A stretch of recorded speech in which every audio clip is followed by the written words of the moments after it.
ஃப்ரெண்ட்வுட்ஸ் நேயர்களுக்கு வணக்கம். இன்னைக்கு நம்மளுடன் யார் இணைஞ்சிருக்கிறாருன்னா, திமுகவின் தொண்டன் ஆர்ஜே சரண் ஜெயராம் நம்மளுடன் இணைந்திருக்கிறார்.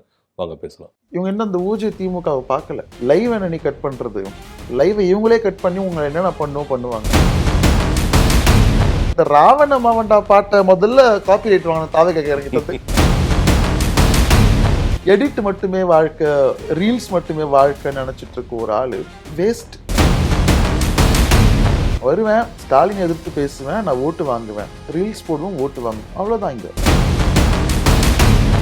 திமுக எப்பவுமே 2 தடவை ஜெயிச்சது கிடையாது, அது எப்பவுமே கிடையாது. இந்த வாட்டி வரும்னு ரொம்ப ஆசைப்பட்டு வரல.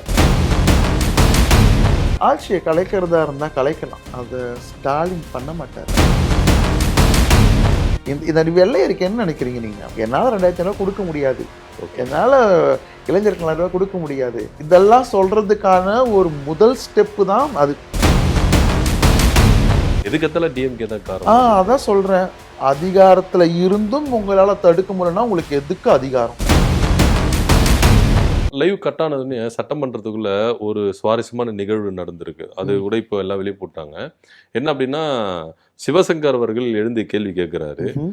அதுல விஜய் அமைதியாவே இருக்கிறாரு. உடனே அந்த சைட்ல இருந்து பல பேர் குரல் கொடுக்கறதும், இந்த சைட்ல இருந்து பல பேர் குரலை கொடுக்கறதும் அடிக்க வந்துதான் பார்த்தேன். ஆமா, ராயபுரம் எம்எல்ஏ தாமு அவர்கள்லாம் அடிக்கிறதுக்கு வந்திருக்காரு, பின்னாடி இருந்து வந்திருக்கிறாரு. இந்த நிகழ்வுகள் எப்படி பாருங்க? ஏன்னா இதுக்கு முன்னாடி அப்படி ஒரு நிகழ்வு நடந்திருக்குதா அப்படின்னு நம்மளுக்கு இந்த மாதிரி ஒரு நிகழ்வு கிடையாது. இந்த மாதிரி மனிதர்களே சட்டசபையில பார்த்தது கிடையாது. அம்மையார் ஜெயலலிதா மாதிரி ஆட்கள், எம்ஜிஆர் மாதிரி ஆட்கள், முத்தமிழ் கலைஞர், அண்ணா மாதிரி ஆட்கள், இந்த மாதிரி அறிவார்ந்த மனிதர்கள்லாம் பார்த்த அந்த மைக்கும் அந்த மேடை அந்த டேபிளும் அந்த சேரும் இன்னைக்கு இந்த மாதிரி ரவுடிகளால் நிரப்பப்பட்டிருக்கு. எதுக்கத்தால அடிக்கிறது, சண்டைக்கு வர்றது. அது என்ன சண்டைக்கு வர்றது? எதிர்கருத்து வைங்க, உங்களால் பேச முடியல, சண்டை. இதனால தான் கட் பண்ணதால் தான் அங்கே உள்ள ஒரு சலசலப்பு ஏற்பட்டிருக்கும், பிரச்சனைகள் நடந்திருக்கும். இவங்க என்ன இந்த ஊஜி திமுகவை பார்க்கல. அந்த திமுக தான் நாங்கள் எதிர்பார்க்குறோம். நல்லா வெற்றி கொண்டான் ஃபேன்.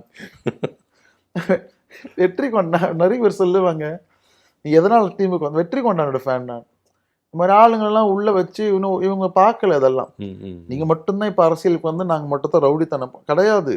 திமுக அந்த அரசியலுக்குள்ள இறங்கல. இறங்கிடுச்சுன்னா தாங்கவே மாட்டீங்க. லைவ் என்ன நீ கட் பண்றது, லைவை இவங்களே கட் பண்ணி உங்களை என்னென்ன பண்ணுவாங்க. ஓகே. ஆனா இது குறித்து ராஜ்மோகன் அவர்கள் சொல்றாரு, எங்களுக்கு பேச தெரியாமலாம் ஒண்ணும் கிடையாது, எங்க தலைவருடைய கடைக்கண் பார்வைக்காக அடங்கி இருக்கிறோம், அவர் மூச்சு சொல்லட்டும் இறங்கி அடிக்கிறோம் அப்படின்றாரு. அந்த கடைக்கண் பார்வைக்கு தான் நாங்களும் இயங்குறோம். கொஞ்சம் திரும்பி பாருங்க, ப்ரெஸ்ஸை பார்த்தே ஓடுறீங்க சார், லெகசி சார்ன்றாங்க, ஓடுறீங்க. அதை அப்படியே கட் பண்ணி ஒரு எடிட் போட்டு இந்த ராவண மாவண்டா பாட்டை முதல்ல காப்பி ரைட் வாங்கின தாவக இறங்கிட்டது. யாருடா நீங்க? போட்டு அடிச்சு நவுத்துறானுங்க. எடிட் மட்டுமே வாழ்க்கை, ரீல்ஸ் மட்டுமே வாழ்க்கை நினைச்சிட்டு இருக்க ஒரு ஆளு வேஸ்ட், அட்டர் வேஸ்ட். ஒரு சிஎம் இப்படி இருக்கக்கூடாது. ஒஸ்டான ஒரு சிஎம். சொல்றது வார்த்தையே இல்லை, அவ்வளவுதான். இல்ல அது பேசணுங்க மக்கள் கிட்ட. மக்கள் அழுதுட்டு இருக்காங்க. தாம்பரத்துல எம்எல்ஏ யாருன்னு தெரியல, போராட்டம். வாங்க நான் கூட்டு போறேன். அதுவும் கேள்வி கேட்கலாம். தாம்பரம் அமைச்சர் சரத் அவர்கள் உங்களுடைய கிளாஸ்மேட். உங்க பதிவுல நான் பார்த்தேன். எப்படி இருக்கு உங்க நண்பருடைய அமைச்சர் வேலைகள் எல்லாமே? கவர்மெண்ட் ஸ்கூல்ல வர படிச்சேன்னு சொல்றாரு. அது government aided private institution. Okay. நம்ம சேத்பட்ல லேடி ஆண்டாள் ஸ்கூல் இருக்கு, செலிபிரிட்டி ஸ்கூல். அது குஷ்போட பசங்க எல்லாம் அங்கதான் படிச்சாங்க. எல்லா பெரிய பெரிய ஆட்கள் பசங்க. அந்த ஸ்கூலோட பிரான்ச் தான் தாம்பரத்துல இருக்கு. நாங்களாம் இங்கிலீஷ் மீடியம், தமிழ் மீடியமும் இருக்கு, அது கவர்மெண்ட் ஸ்கூல். நாங்களாம் இங்கிலீஷ் மீடியம். நாங்கள் 10th வரைக்கும் ஒன்னா படித்தோம். அவர் அப்புறம் அவர் காமர்ஸ் குரூப், நான் சயின்ஸ் குரூப். அவருக்கு அங்கே ஸ்கூல்ல இங்கிலீஷ் மீடியத்துல இல்லைன்ட்டு அவர் வேற ஸ்கூல்ல பண்ணாரு. சத்துணவு சாப்பிட்டோ, செருப்பு போட்டுக்கிட்டோ, நல்லா ப்ராப்பரா ஷூ, சாக்ஸ், அயன் பண்ண ட்ரெஸ்ஸு, நல்ல பேக், நல்லா இங்கிலீஷ் பேசுற டீச்சர்ஸ் தான். அப்படிதான் நாங்கள் படிச்சோம். முன்னாடி ரோல் நம்பர். உங்களுக்கு முன்னாடி ரோல் நம்பர்? நான் அவருக்கு முன்னாடி சரண் சரத். திருமணம் அவர் இருப்பா போல, தம்பி அமைச்சர் சாரி இருப்பா போல. அப்படி படிச்சது தான். போய் சொல்லலாம். இது இப்போ நீ சொன்னீங்கன்னா நாங்கள் உடனே கூகுளில் எடுத்து பார்த்துருவோம். அது அவங்களுக்கு தெரியாது. நாங்கள் உடனே ஃபேக்ட் செக் பண்ணுறது, நாங்கள் ஃபேக்ட் செக் பண்ணுவோம். தி மெட்ராஸ் சேவ்ஸ் கவர்மெண்ட் ஸ்கூல்னு சொன்னீங்க, ஸ்கூல் பேர் சொல்ல கண்டிப்பா கிடையாது. பேர் சொல்லுங்க. நாங்கள் உடனே செக் பண்ணுவோம். நானும் இங்கே தானே இருக்கேன். அவர் மட்டுமே அந்த பள்ளியில படிக்கிற மாதிரியும் நண்பர் தான். நண்பரா இருந்தாலும் பொய் சொல்றதும், பொய் சொல்லி ஒரு இடத்துக்கு வந்திருக்கீங்க, அப்ப நீங்க என்ன மக்களுக்கு கொடுப்பீங்க? இந்த மக்களுக்கு தெரியணும்ல, இந்த மனிதரால உங்களுக்கு எந்த பிரயோஜனமும் கிடையாது. தப்பான மனிதரை செலக்ட் பண்ணியிருக்கீங்க. அரசியலுக்கு வராதீங்கன்னு நாங்க யாருமே சொல்ல. வாங்க, கத்துக்கிட்டு வாங்க. என்ன நடக்குது, தாம்பரத்துல எத்தனை விளிம்பு நிலை மக்கள் இருக்காங்க, தாம்பரத்துல எத்தனை ஏரி இருக்கு, தாம்பரம் எத்தனை ஸ்கூல் இருக்கு, தாம்பரத்துல எத்தனை வேலையில்லாத இளைஞர்கள் இருக்காங்க, தாம்பரத்துல பெண்கள் இருக்காங்க, அதுல எத்தனை வேலைக்கு போறாங்க, எவ்வளவு விஷயங்கள் இருக்கு தாம்பரத்துல, அதெல்லாம் தெரிஞ்சுக்கணும். வருவேன், ஸ்டாலின் எதிர்த்து பேசுவேன், நான் ஓட்டு வாங்குவேன், ரீல்ஸ் போடுவேன், ஓட்டு வாங்குவேன், அவ்வளவுதான். இங்க ஸ்டாலின் எதிர்த்தா, டிஎம்கே எதிர்த்தா உங்களுக்கு ஓட்டு கிடைக்கும். டிஎம்கே அப்படி கொட்ட கட்சி. அப்ப முழுக்க முழுக்க இது ரீல்ஸ் ஆச்சு அப்படின்றத பதிவு கரெக்டான ரொம்ப ரொம்ப அது ரொம்ப அதிகம் கரெக்டா சொன்னாங்க, ஆணித்தனமா சொல்றோம். இது வந்து ரீல்ஸ் ஆச்சு தான். வெறும் ரீல்ஸ் மட்டுமே, அதுவும் அந்த ஃபேக் ஐடி, ரீல்ஸ்ல உட்காந்து ஃபேக் ஐடி பண்ற வேலை இருக்கு பாருங்க. ரொம்ப அழகா நான் ஒருத்தருடைய பெயர் நான் சொல்றேன், கிருஷ்ணமூர்த்தின்னு இருக்கும் அந்த ப்ரொஃபைல். அஜித்துடைய புகைப்படம் தான் டிபி. பிரைவேட் ப்ரொஃபைல், ஆனா ஃபாலோவர்ஸ் அதிகம். பிரைவேட் ப்ரொஃபைலுக்கு ஃபாலோவர்ஸ் அதிகம்ன்றது ரொம்ப ரேர். ஏன்னா உள்ள கண்டென்ட்டை நீ ஃபாலோ பண்ணதான் உள்ளே பார்க்க முடியும். கண்டென்ட் இருந்தால் தான் உன்னை ஃபாலோவே பண்ண முடியும். அப்படி ஒரு ப்ரொஃபைலு, அவ்வளோ ஃபாலோவர்ஸு, ஒரே மாதிரி கமெண்ட் எல்லாத்துலேயுமே இருக்கும். அவருடைய கமெண்ட் வந்து ஒரே மாதிரி கமெண்ட் எல்லா போஸ்ட்லயுமே இருக்கும். அவருடைய கமெண்ட் பார்க்கும்போது தெரியும் இது ஒரு பாட், பெய்ட் பாட் அப்படின்ட்டு. அந்த அச்சு பேசுறாம டாட்டு கூட மாறாம ஒவ்வொரு இதுக்கும் கமெண்ட், தளபதி வாழ்க, தளபதி ஆட்சியில், இப்ப கூட போஸ்ட் பார்த்தா அதுல கமெண்ட் முதல்ல வந்து நிக்கிறான். உங்களுக்கு என்னடா வேலை இருக்குது, இந்த ரீல்ஸை வச்சே ஆட்சியை பிடிச்சிருக்காங்க பாத்தீங்களா. வேதனையான ஒரு விஷயம். நிறைய விஷயங்கள் தெரியும். தமிழ் மக்கள் வந்து அறிவார்ந்த மக்கள் அப்படின்னு சொல்லிட்டு பார்த்துட்டு இருந்தோம், அவர்களும் தடுமாறுறாங்க அப்படின்றதுதான் இங்க உண்மை. சரி, இன்னொரு கேள்வியும் எனக்கு இருக்குது. என்னன்னா, இப்போ டிவிக்கேல ஜென்சி கிட்ஸ் புரட்சி அப்படின்னு சொல்லிட்டு வந்தது. இதை பார்த்து திமுக வந்து இப்போ திரும்பவும் திமுகல ஜென்சி கிட்ஸ் அப்படின்ற ஒரு விஷயத்த கொண்டு வராங்க. புளிய பார்த்து பூனை சூடு போட்ட கதையா மாதிரின்னு சொல்லிட்டு விவாதங்களும் இங்கே முன்வைக்கிறத பார்க்குறோம். இது எப்படி பார்க்குறீங்க? ஜென்சி அப்படின்றது திமுகலையோ டிவிகேலையோ மட்டும் இல்லை. ஜென்சின்றது அது ஒரு குறிப்பிட்ட வருடத்தில் பிறந்த குழந்தைகள். ஜென்சி வந்து எங்ககிட்ட தான் இருக்குது அப்படின்னு சொல்லிட்டு டிவிகே காரங்க வந்து சொல்கிறாங்க. அதாவது முதல்ல ஓட்டு போட்டவங்களாம் ஜென்சி அப்படின்னு சொல்லப்படுது. நம்ம இப்போது எங்ககிட்டயும் டிஎம்கே கிட்டேயும் இருக்குது அப்படின்றத காமிக்கிறது வந்து எங்ககிட்ட கூட்டம் இருக்கு பாரு, அப்படி கிடையாது. அறிவார்ந்த மக்கள் எங்ககிட்டயும் இருக்காங்க, புத்தகம் படிக்கிற மக்கள் எங்ககிட்டயும் இருக்காங்க, சினிமா பார்க்குற மக்கள் கிடையாது. அறிவு சார்ந்து பேசுகிறவங்க, நியூஸ் பேப்பர் படிக்கிறவங்க, நியூஸ் பார்க்குறவங்க, வரலாறுகள் படிக்கிறவங்க, கம்பியில் ஏறுறவங்க, சேரை உடைக்கிறவங்க, மரத்து மேலே ஏறுறவங்க, கூட்டத்தில் இருக்க பெண்களோட செயினை இருக்கிறவங்க, இந்த மாதிரி கூட்டத்தில் அந்த ஜென்ஸில் அந்த கேட்டகரியில் உங்ககிட்ட இருக்கு. எங்ககிட்டயும் அறிவார்ந்த மக்கள்லாம் இருக்காங்க அப்படின்னு காமிக்கிறதுடைய ஒரு முக்கியமானது தான் இது. இன்னொரு விஷயம், அடுத்த தலைமுறையை இது பெரிய பகிரங்கமாக நாங்கள் ஒத்துக்கக்கூடிய ஒரு விஷயம் என்னன்னா, நாங்கள் அடுத்த தலைமுறையை இவங்க வந்து அரசியல் படுத்தலை. அது வந்து ஜென்சி மீட்லேயே என்ஆர் இளங்கோ சார் அவர் வந்து சொல்லி இருந்திருப்பாரு. எனக்கு அது ரொம்ப பிடிச்சது. அந்த அக்கௌண்டபிலிட்டி தாங்க. அந்த அரசியல் நாங்களை படுத்தலைன்னு அந்த ஆள் மனுஷன் போயிட்டு மேடையில் சொல்றாரு பார்த்தீங்கன்னா, அந்த அக்கௌண்டபிலிட்டி தாங்க இங்க முக்கியம். சொன்னது ஆமா, அரசியல் படுத்தலை, அரசியல் பற்றி கலைஞரை பற்றி பேசினாலே உனக்கு எதுக்கு உள்ள போ அப்படின்வாங்க. அப்படி வளர்க்கப்பட்டுட்டோம். ஏன்னா அதான் சொல்றேன் இல்லையா, ஒரு அழகான ஒரு காலத்தை கொண்டு வந்து நிறுத்திட்டோம். அதனால எந்த ஒரு வழிகளுமே தெரியல. இப்போ நாங்கள் வழிகளுக்குள்ளே போகிறோம். அந்த காலம் அழியும் போது அந்த வழிகள் எங்களுக்கு தெரியும் போது முன்னாடி நல்லா தானடா இருந்துச்சு அப்படின்னு வருவாங்க. இது திமுக ஆட்சியில் எப்பவுமே நடக்கும். திமுக எப்பவுமே 2 தடவை ஜெயிச்சது கிடையாது, அது எப்பவுமே கிடையாது. இந்த வாட்டி வரும்னு ரொம்ப ஆசைப்பட்டோம், வரல. நாங்கள் தோத்துட்டோம் தான். நாங்கள் தோத்துட்டோன்றது நாங்கள் ஒத்துக்கிறோம். அதில் எந்த ஒரு மாற்று கருத்துமே கிடையாது. திமுகவை எப்பவுமே ஈஸியாக எதிர்க்கலாம். ஏன்னா திமுக வந்து ஒரு அரசியல் அதாவது வாக்கு வாங்கி ஜெயிச்சுட்டு அந்த கட்சி கிடையாது. Social reformer. அது வந்து ஒரு சமூகத்தை மாற்றக்கூடிய ஒரு கட்சி.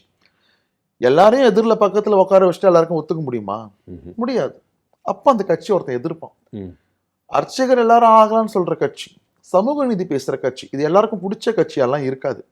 அப்போ அந்த 5 வருஷம் வந்து எல்லாத்தையும் சரி பண்ணி கொண்டு வருவான்.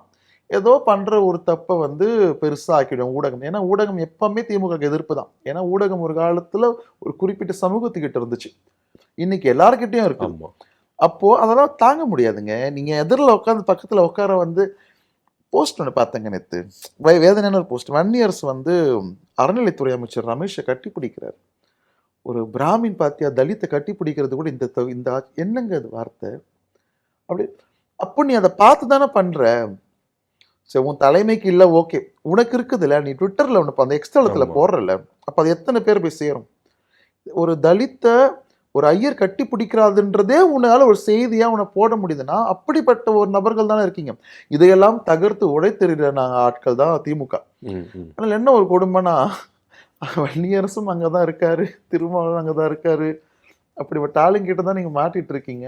ம். அதனால இந்த அடுத்தடுத்த 2 வருஷம் வராது, அது எப்பவுமே தெரியும். ஓகே. அதுக்கான பாடுகள் படுவோம் நாங்க கண்டிப்பா. ம், ம். இது குறித்து தான் முன்னாள் முதலமைச்சராக இருந்த மு.க. ஸ்டாலின் அவர்கள் இந்த ஆட்சி 6 மாசம் கூட தாங்காதுன்னு சொன்னாரோ, அப்படி எடுத்துக்கலாமா? இந்த ஆட்சி 6 மாசம் கூட தாங்காதுன்னு சொல்லும் போது இருந்த நிலைப்பாடு வேற. ம், ம். இப்ப நிலைப்பாடே வேற. இப்ப எல்லாரும் அங்க போயிருக்காங்க. ம். ஏடிஎம்கேன்றதே ஒண்ணு இல்லாம போயிடுச்சு, எல்லாம் அங்க ஆமா. போயிட்டாங்க. அடுத்து பை எலெக்ஷன் வரப்போகுது, என்ன நடக்க போகுதுன்னு தெரியல. ஆட்சியை கலைக்கிறதா இருந்தா கலைக்கலாம், அதை ஸ்டாலின் பண்ண மாட்டார். கர்நாடகாலாம் பார்த்தீங்கன்னா அது அடிக்கடி கவரும், ஆமா. மெஜாரிட்டி போகும், அந்த இது வந்து தொங்கு சட்டசபை வரும். ஆனால் இங்கே அப்படி நடக்காது. ஏன்னா இங்கே ஒரு லெகசி இருக்குது, நம்மளுக்கான ஒரு இது இருக்குது. பிரசிடென்ட் எலெக்ஷன் வந்துடக்கூடாது உள்ள. இது மாதிரி நம்ம ரொம்ப ரொம்ப பார்க்க வேண்டியதாக இருக்குது. ஆட்சி கலைக்கிறதுல ஆம், க- எங்களுடைய தலைவருக்கு வந்து பண்ண மாட்டாரு அப்படின்றது தான் எங்களுடைய இன்னொரு விஷயம். இதை ரொம்ப நான் இப்படி எடுத்துக்கிறேன். நல்ல வேளை தாவேக்கு ஆட்சி அமைச்சது, எக்ஸ்போஸ் ஆகுறாங்க. அவங்களோட என்ன சுயரூபங்கள்லாம் வெளியே வருது. சுயரூபங்கள் தெரியல அவங்களுக்கு. ஒரு நிர்வாகத்துறையே அந்த அந்த திறமையே கிடையாது. அதனால தலைவர் சொன்னதுல கூட ஓகே, நல்லா தான் பண்ணிருக்காரு, அவங்களே எக்ஸ்போஸ் ஆகட்டும்ன்ற மாதிரி ம். ஆயிடுச்சு. இந்த பக்கம் பார்த்தீங்கன்னா மின்வெட்டு பிரச்சனை, மக்கள் ம். வீதிக்கு இறங்கி போராட ம். ஆரம்பிச்சிட்டாங்க. பயிர்க்கடன் விவசாயிகளும் போராட ஆமா. ஆரம்பிச்சிட்டாங்க. ஸோ இவங்களுடைய சுயரூபங்களுடைய விளிம்பு தான் இதெல்லாம் அப்படின்னு எடுத்துக்கலாமா? இதெல்லாம் சுயரூபம் கிடையாதுங்க. ஓகே. இது வந்து ஒரு மேனேஜ் பண்ண தெரியாத ம், ஒரு ம். தற்குறித்தனம் இது. ம். அதாவது திருவள்ளூர்ல புடுங்குறான் ஃபியூஸ் கேரியரை, கன்னியாகுமரியில கரண்ட் போகுது. ஏன்டா பகல தான்டா புடுங்குறான், ராத்திரியாண்டா கரண்ட் போகுது. இதெல்லாம் ஒரு இதுன்ட்டு வந்து உட்காந்து பேசிட்டு இருக்காரு மின்சாரத்துறை அமைச்சர் நிர்மல்குமார். இது கிடையாதுங்க பிரச்சனை. இதுக்கப்புறம் தான் நம்மளுக்கு பிரச்சனையே இருக்குது. ம், ம். இந்த வெள்ளை அறிக்கை என்ன நினைக்கிறீங்க நீங்க? என்னால 2500 கொடுக்க முடியாது, ஓகே. என்னால இளைஞர்கள் 1000 ரூபாய் கொடுக்க முடியாது. இதெல்லாம் சொல்றதுக்கான ஒரு முதல் ஸ்டெப்பு தான் அது. இவ்வளவு கடன் இருந்தும் எல்லாம் பண்ணது தான் எங்களோட திமுக, தலைவர். ஆமா. ஆமா, இதெல்லாம் உங்களுக்கு வந்து நாங்க ஒரேடியா வந்துட்டாங்க தெரிஞ்சிடும் இல்லையா? ம். இதுக்கப்புறம் தான் நம்மளுக்கு இங்க எக்ஸ்போஸ் ஆகுறது இருக்கு. இதெல்லாம் நிர்வாகத்துறையிடுது. ம். கரண்ட் வந்து ஒரு 2 மாசம் முன்னாடி நம்மளுக்கு சிலிண்டர் தட்டுப்பாடு வந்துச்சு. ஆமா.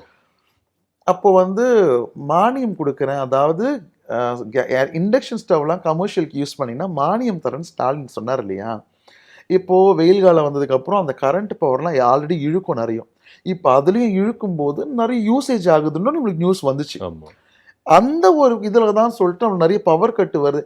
பவர் கட்டு வந்தாலும் ஒரு ஃபோன் எடுத்தா, நீங்க ஃபோன் பண்ணா ஃபோன் எடுத்து சொல்லணும். கண்டிப்பா. அதான் நிர்வாகத்துறை.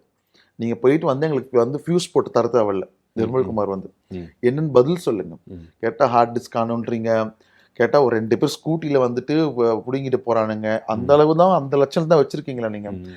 இல்ல டிஎம்கே தான் வந்தாங்க. எம்எல்ஏ பல்லவி வேற அடிக்கடி சொல்லிடுறாங்க டிஎம்கே தான் காரணம். ஆமா. இல்ல எதுக்கெத்தாலும் டிஎம்கே தான் காரணம். அதான் சொல்றேன். அதிகாரத்துல இருந்தும் உங்களால தடுக்க முடியலன்னா உங்களுக்கு எதுக்கு அதிகாரம்? ம், ம். நீங்க ஏன் வந்தீங்க அப்போ? எதுலையுமே இல்லைன்னா எங்க தலைவர் வந்து எதிர்கட்சியா கூட இல்ல மு.க. ஸ்டாலின் அவர் இதெல்லாம் பண்றாருன்னு நினைச்சீங்கன்னா அவர் தான் இன்னும் தலைவர். எங்களுக்கு அந்த திராணி எங்களுக்கு இருக்குதுன்னு வச்சுக்கோங்க. ஓகே. இப்போ நம்ம அடுத்துட்டு வந்து இந்த கரண்ட் பிரச்சனையே தாம்பரத்திலே நடந்திருக்கு. அதாவது நீங்க வசிக்கிற பகுதியிலே நடந்திருக்கு. அமைச்சர் வந்த விஷயமே இங்க நம்ம பார்க்கவே இல்லை. மக்கள் வீதிக்கு இறங்கி போராடிட்டாங்க. இது மிஸ் பண்றீங்கன்னு நீங்க நினைக்கிறீங்களா? அமைச்சருங்களுக்கெல்லாம் புக்கு படிக்கிறதுக்கு கிளாஸ் எடுத்துட்டு இருக்காங்க இல்ல அவங்க சட்டசபையில். சட்டமன்றத்துக்குள்ள பயிற்சி பெற்று தட்டுறதுக்கு சபாநாயகர் சொல்லி சொல்லி கொடுக்குறாரு. கொடுக்குறாரு. அதெல்லாம் பார்க்கணும். எவ்வளோ ஒரு வேதனையான விஷயம் இல்லை? அப்படியே நம்ம அப்படி எதிர்ப்பு தெரிவிக்க வச்சுக்கோங்க. கலைஞர் இருக்கும்போது பறக்கும் அப்படியே ஆமா. பேப்பர்லாம். அந்த இடத்தையே ஒரு கலோபுரம் பண்ணிட்டு அதை மாற்றி காமிப்பார். இன்னைக்கு அதுக்கெல்லாம் கிளாஸ் ரொம்ப முக்கியம். இப்போ கிளாஸ் இவனுங்களுக்கு அதுவும் அரசாங்க பணத்துல. அரசாங்க பணம். நாங்கள் வரி கட்டுவோம். உன்னை ஸ்கூலில் கூட்டின்னு போய் உட்காரிச்சு கிளாஸ் கட்டவன் நாங்கள் வரி கட்டணும். எங்களுக்கு வேலை செய்ய வரேன்னு வந்தீங்கன்னு பார்த்தா உங்களுக்கு வேலை செய்யறதுக்கு நாங்கள் சொல்லி கொடுக்குறாங்க எங்கள் காசில். ம், ம். வேதனையான ஒரு விஷயம். அமைச்சர் அந்த பக்கம் வர்றது கிடையாது. கரண்ட் கட் வந்து முதல்ல வந்து என்னன்னா, நான் முன்னாடியே ஒரு வீடியோ பார்த்துருக்கேன். நீங்களாம் செய்திகளில் பார்க்கறது மாதிரி நான் முன்னாடி நேரில் ஒன்று பார்த்துருக்கேன். ம், ம். திமுக தான் காரணம்னு வாங்க போயிட்டு. ஆமா. நினச்சேன் இன்னும் திமுக எதை பிடிச்சி தொங்குங்கடா நீங்க. இன்னமும் திருந்தலை நீங்க. ம். திமுக தான் உங்களுக்கு இது இருக்குதுன்னா அப்போ நீங்கள் எதுக்குடா வந்தீங்கன்னு கேட்டேன் நான். அது ஒரு நரேட்டிவ் செட் பண்ணுறாங்க. திமுக தான் காரணம், திமுக தான் அதனால தான் சொன்னேன் நான். இன்னும் இவங்க வந்து ஆளுங்கட்சி மாதிரி இல்லை, எதிர்கட்சி மாதிரி இருக்காங்க. திமுக தான் ஆளுங்கட்சி மாதிரி. உங்ககிட்ட பவர் இருக்கு. யார் கட் பண்ணுறாங்களோ பிடிச்சி பிடிங்க. ஈஸியாக பிடிக்கலாம். அதிகாரம் இருக்கு. பிடிச்சி கூட்டின்னு வந்து நிற்க வைங்க. உங்களுக்கு பவர் இருக்கு. மீடியா மாதிரி காட்டுங்க. இவங்க திமுக நிரூபிங்க. இன்னமும் உங்க திமுகன்னு சொல்றீங்கன்னா, தாம்பரம்லாம் பவர் கட்லாம் கடந்த 10 வருஷமாவே அது கிடையாது. ம், ம். இந்த மாதிரி பவர் கட். பவர் கட்னா அந்த இதுல சொல்றாங்க, போராட்டத்துல சொல்றாங்க, ரோட்ல மக்கள் 3 மணி நேரம் 4 மணி நேரம் இல்லை அப்படின்னு சொல்லிட்டு. எனக்கு அப்படி கிடையாது. நான் பக்கத்துல தான் இருக்கேன். அமைச்சர் வீட்டு பக்கம் தான் எனக்கெல்லாம். ம். ஆம், போச்சுன்னா வந்துரும். போச்சுன்னா வந்துரும். இதே மாதிரி 4 வாட்டி வந்தா ஏசி போயிடும். அந்த பிரச்சனை இருக்கு இங்க. எங்களுக்கு தொடர்ந்து கட்டு கிடையாது. போது வருது, போது வருது. நம்ம ஃபேன் இருக்கு, இது இருக்குது, மோட்டர் இருக்குது. எல்லாம் ரிப்பேர் ஆயிடுச்சுன்னா என்ன பண்ணுவீங்க? அந்த ஃப்ளக்சுவேஷன் இருந்துகிட்டே இருக்கு. இன்னொரு ஒரு கொடுமை லோ வோல்டேஜ். ம், ம். அது லோ வோல்டேஜ் என்னத்துக்கு ஆகுனே தெரில. எங்கள் வீட்டில் இன்வெர்ட்டர் இருக்குதுங்க. நான் ஜாலியாக இருப்பேன். அப்படி நினச்சி நான் விட்டுறவே முடியாது. என் வீட்டு பக்கத்து வீட்டில் எதுவுமே இல்லை. அவனுக்கு ஒன்றுமே இல்லாமல் இருக்க. நைட்டு ஃபுல்லாக வெயில் காலங்க. நைட்டு ஃபுல்லாக இருக்கானே. ஒரு வாட்டி நைட்டு எனக்கு ஆச்சு. ஒரு 4-5 வாட்டி பவர் கட் ஆகுது நைட்டில். என்னதான்டா பண்ணுறதுன்ற மாதிரி ஆயிடுச்சு. நம்ம யோசிக்க வேண்டியதாக இருக்குது. அக்கம் பக்கத்தில் என்ன பண்ணுவாங்க? குழந்தை இருக்குது பக்கத்தில். ஏன் இது உங்களுக்கு பண்ண முடியலன்னு தெரியுதுல்ல, அது அக்கௌண்டபிலிட்டி எடுங்க. நம்மளுக்கு அக்கௌண்டபிலிட்டி தெரியாதே. 41 பேர் சாகும்போதே நீங்கள் ஒன்று ஓட்டுனீங்களே திருச்சியில். ரொம்ப நெகிழ்ச்சியா இருந்தது இந்த நிகழ்வுகள் எல்லாம். எங்களோட உங்க டைம் ஒதுக்கி எங்களோட இருந்தமைக்கு ரொம்ப நன்றி. ரொம்ப நன்றி.